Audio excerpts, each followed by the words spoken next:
22 hours a day, or like what? How many I hours? was working, yeah, so 7 days a week, sleeping in the factory. I worked everywhere I worked in the paint shop, general assembly, body shop. Do you ever worry about yourself imploding? Like it's just too much? Absolutely. No one should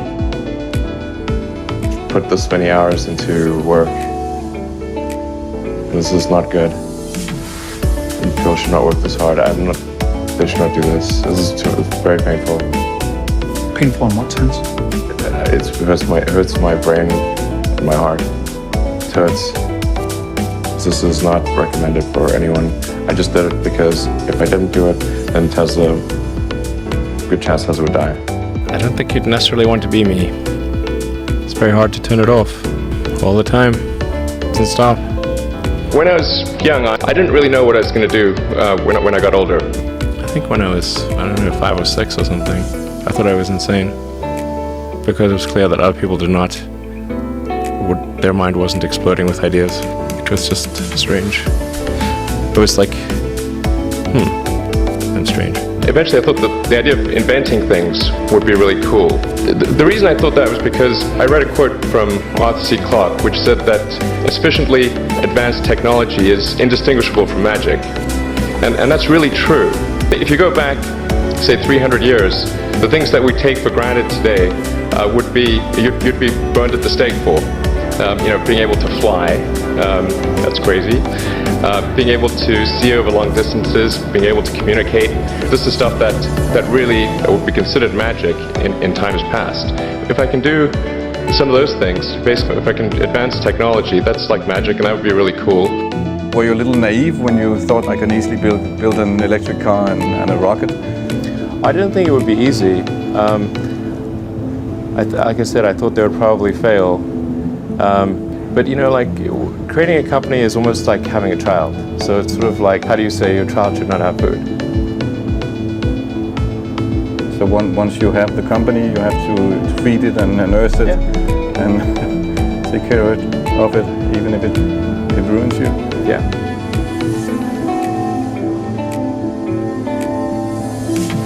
But suppose there was tough times in end of 2008. How did you get through that period of crisis? Yeah. 2000 and... Can we just break for a second? Sure, of course, yeah. Do you want to wait a little while? Yeah, sure hope it was worth it. Sure hope it was worth it. One of the most difficult choices I have ever faced in life was in 2008. I think I had maybe $30 million left, or $30 or $40 million left in 2008. I had two choices. I could put it all into one company, and then the other company would definitely die, or split it between the two companies.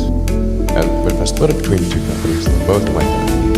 And when you put your blood, sweat, and tears into creating something, building something, it's like a child. And so it's like, which one am I going to let one starve to death? I couldn't bring myself to do it, so I split the money between the two.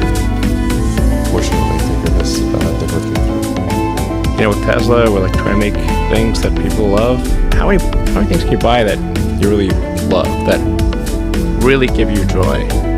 So rare, so rare. I wish there were more things. That's what we're trying to do, just make things that somebody loves. Yes, doing something useful for other people that I like doing. Generally, starting a business, I'd say number one is have a high pain threshold. That's it. There's a friend of mine who's got a good saying, which is that starting a company is like eating glass and staring into the abyss. That's generally what happens. Because when you first start a company, there's lots of optimism and things are great. And then, so happiness at first is high. Then you encounter all sorts of issues and happiness will steadily decline. And then you'll go through a whole world of hurt.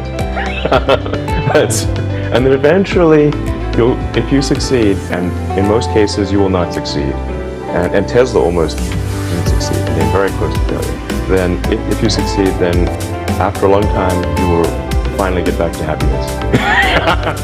And I want to know, what is the one thing that has surprised you about your life?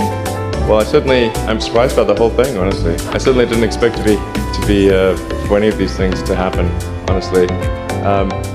In fact, the only reason I started a company back in '95, an internet company, was because I couldn't get it. There were only a few internet companies, and I couldn't get a job at any of them. So I tried to get a job at Netscape, and sent my resume in and tried hanging out in the lobby, but I was too shy to talk to anyone. And then I was like, okay, well, I guess I'll have to start a company because I can't get a job anywhere. Really liking what you do, whatever area that you get into. Given that, even if you're the best, there's always a chance of failure. So I think it's important that you really like whatever you're doing. If you don't like it, life is too short. If you like what you're doing, you think about it even when you're not working. It's something that your mind is drawn to. And if you don't like it, you just really can't make it work, I think. Well, you want to do, particularly if you're starting a company, you need to work super hard. So what does super hard mean? When my brother and I were starting our first company, I didn't have any money. In fact, I had negative money. I had huge student debts. In fact, I couldn't afford a place to stay and an office. So instead of getting an apartment, we just rented a small office and we slept on the couch. And we showered at the YMCA. And there was an ISP on the floor below us, just a little tiny ISP. And we drilled a hole through the floor and connected a null modem cable. That gave us our internet connectivity for like $100 a month. And we're so hot up, we had just one computer. So the website was up during the day, and I was coding at night. 7 days a week, all the time. And I briefly had a girlfriend in that period, and in order to be with me, she'd have to sleep in the office. So work hard, every waking hour. That's the thing I would say, particularly if you're starting a company. It's very important to actively seek out and listen very carefully to negative feedback. And this is something that people tend to avoid because it's painful. When friends get a product, I say, look, don't tell me what you like, tell me what you don't like. Otherwise, your friend is not going to tell you what he doesn't like. Right. He's going to say, oh, I love this and that, and then leave out this is the stuff I don't like list. And sometimes even your enemies give you good negative feedback.